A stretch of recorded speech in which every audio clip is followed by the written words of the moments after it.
Magandang oras at magandang buhay mga ka-art lover. Meron tayo ditong na-research na pinaka-powerful at pinaka-maswerteng zodiac sign sa taong 2025. Well, atin umpisahan dito sa Capricorn. Atin panoorin to. 4 zodiac signs that will dominate 2025.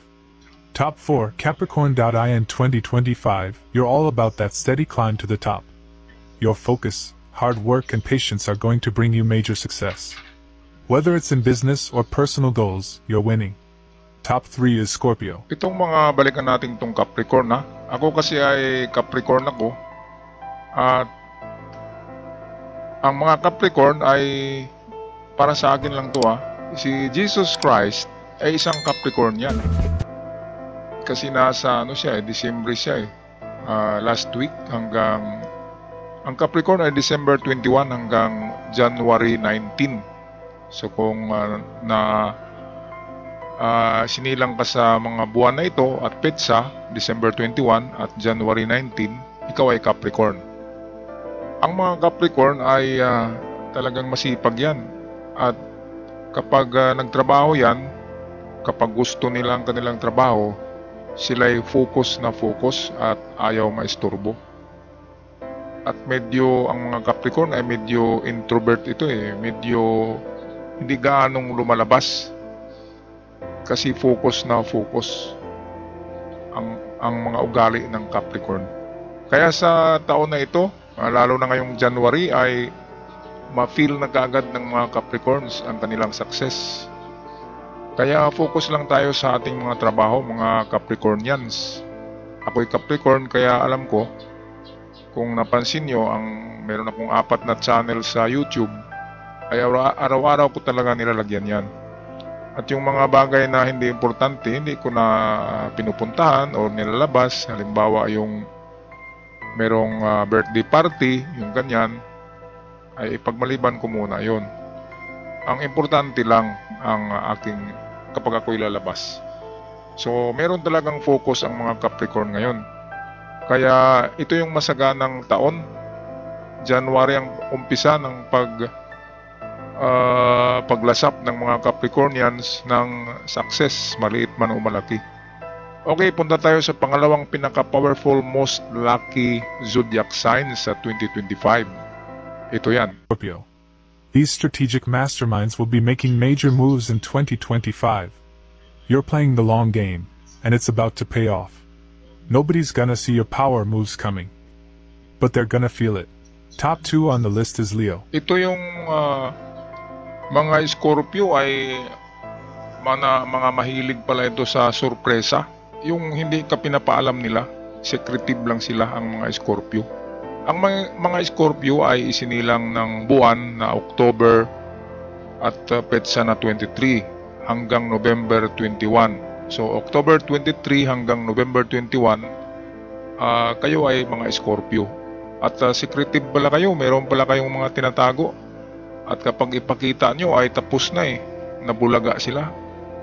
Yun nga ang sabi, meron kayong mga powerful moves na ilalabas nyo at nang makita ng mga tao, sila'y mabigla at hindi nila alam na meron ka palang ginagawang maganda. Naku, okay din ang Scorpio, kaya pala ito ang taon ng mga Scorpio ngayon Okay, so punta tayo sa number 1. Ito yung pinakahari ngayon.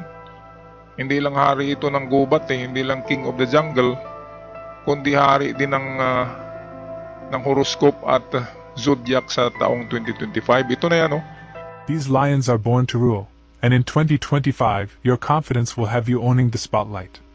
Whether it's in your work, love life, or social circles, you're the center of attention. And that's where you thrive. And in the top 1 position, you're the fire starter. And in 2025, you're lighting up everything. Your fearless attitude and go-getter energy will push you to the front of the line in your career and personal. Ito palang mga Leo na isinilang sa buwan ng July 23 ang petsa at August 22 ang petsa, July 23 to August 2022.